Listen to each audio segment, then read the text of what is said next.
how to clear watch history on Facebook. So in order to do that, click right here onto the three lines, and then from in there, click right here onto your gear icon. Now from in there, you can see this. So click right here onto your activity log.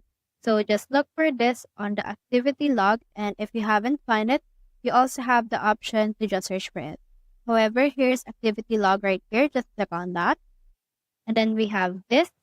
So what we can do is we can head over and click on this Facebook activity, scroll down, and in here you can see these reels right there.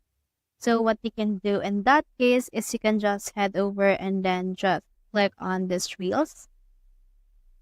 And then we have in here this. So click on this right there. You can actually trash them if you want. You can just click on all of them and then click on this archive right here if you want to as well.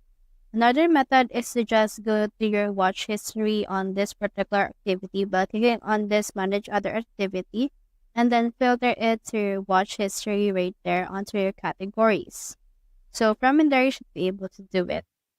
So that's how you clear watch history on Facebook. Hope we helped.